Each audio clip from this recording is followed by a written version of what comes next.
வணக்கம் மக்களே, இன்றைக்கு வெளிப்படுத்தின விசேஷம் 13ஆம் அதிகாரம். பின்பு நான் கடற்கரை மணலின் மேல் நின்றேன். அப்பொழுது சமுத்திரத்திலிருந்து ஒரு மிருகம் எழும்பி வர கண்டேன். அதற்கு 7 தலைகளும் 10 கொம்புகளும் இருந்தன.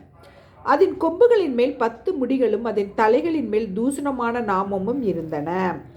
நான் கண்ட மிருகம் சிறுத்தையைப் போலிருந்தது. அதன் கால்கள் கரடியின் கால்களைப் போலவும் அதன் வாய் சிங்கத்தின் வாயைப் போலவும் இருந்தன.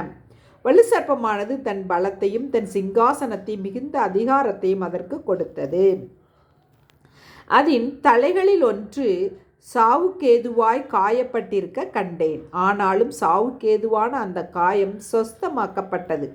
பூமியில் உள்ள யாவரும் ஆச்சரியத்தோடு அந்த மிருகத்தை பின்பற்றி அந்த மிருகத்திற்கு அப்படிப்பட்ட அதிகாரம் கொடுத்த வலு சர்ப்பத்தை வணங்கினார்கள். அல்லாமலும் மிருகத்திற்கு ஒப்பானவன் யார், அதனோட யுத்தம் பண்ணத்தக்கவன் யார் என்று சொல்லி மிருகத்தையும் வணங்கினார்கள். பெருமையானவைகளையும் தூஷணங்களையும் பேசும் வாய் அதற்கு கொடுக்கப்பட்டது. அல்லாமலும் 42 மாதம் யுத்தம் பண்ண அதற்கு அதிகாரம் கொடுக்கப்பட்டது. அது தேவனை தூஷிக்கும்படி தன் வாயை திறந்து அவருடைய நாமத்தையும் அவருடைய வாசஸ்தலத்தையும் பரலோகத்தில் வாசமாயிருக்கிறவர்களையும் தூஷித்தது.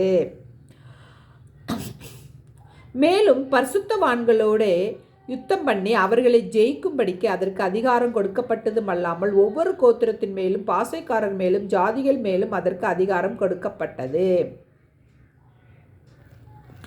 உலகம் தோற்றம் முதல் அடிக்கப்பட்ட ஆட்டுக்குட்டியினுடைய ஜீவ புஸ்தகத்தில் பேர் எழுதப்பட்டிராத பூமியின் குடிகள் யாவரும் அதை வணங்குவார்கள்.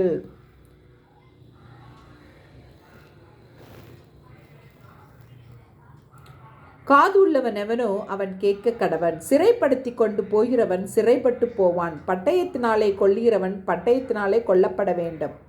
பரிசுத்தவான்களுடைய பொறுமையும் விசுவாசமும் இதிலே விளங்கும். பின்பு வேறொரு மிருகம் பூமியிலிருந்து எழும்ப கண்டேன். அது ஒரு ஆட்டுக்குட்டிக்கு ஒப்பாக 2 கொம்புகளை உடையதாய் இருந்தது. வலு சர்ப்பத்தை போல பேசினது. அது முந்தின மிருகத்தின் அதிகாரம் முழுவதையும் அதன் முன்பாக நடப்பித்து சாவுக்கேதுவான காயம் ஆற சொஸ்தமடைந்த முந்தின மிருகத்தை பூமியும் அதன் குடிகளும் வணங்கும்படி செய்தது. அன்றியும் அது மனுஷருக்கு முன்பாக வானத்திலிருந்து பூமியின் மேல் அக்கினியை இறங்க பண்ணத்தக்கதாக பெரிய அற்புதங்களை நடப்பித்தது. மிருகத்தின் முன்பாக அந்த அற்புதங்களை செய்யும்படி தனக்கு கொடுக்கப்பட்ட சத்துவத்தினாலே பூமியின் குடிகளை மோசம் போக்கி பட்டயத்தினாலே காயப்பட்டு பிழைத்த மிருகத்திற்கு ஒரு சொரூபம் பண்ண வேண்டும் என்று பூமியின் குடிகளுக்கு சொல்லிற்று. மேலும் அம்மிருகத்தின் சொரூபம் பேசத்தக்கதாகவும் மிருகத்தின் சொரூபத்தை வணங்காத யாவரையும் கொலை செய்யத்தக்கதாகவும் மிருகத்தின் சொரூபத்திற்கு ஆவியை கொடுக்கும்படி அதற்கு சத்துவம் கொடுக்கப்பட்டது. அது சிறியோர் பெரியோர் ஐஸ்வர்யவான்கள் தரித்திரர் சுயதீனர் அடிமைகள் இவர்கள் யாவரும் தங்கள் தங்கள் வலது கைகளிலாவது நெற்றியிலாவது ஒரு முத்திரையை பெறும்படிக்கும் அந்த மிருகத்தின் முத்திரையாவது அதன் நாமத்தையாவது அதன் நாமத்தின் இலக்கையாவது தரித்து கொள்கிறவன் தவிர வேறொருவனும் கொல்லவும் விற்கவும் கூடாத படிக்கும் செய்தது. இதிலே ஞானம் விளங்கும். அந்த மிருகத்தின் இலக்கத்தை புத்தியுடையவன் கணக்கு பார்க்க கடவன். அது மனுஷனுடைய இருக்கிறது. மனுஷனுடைய இலக்கமாயிருக்கிறது.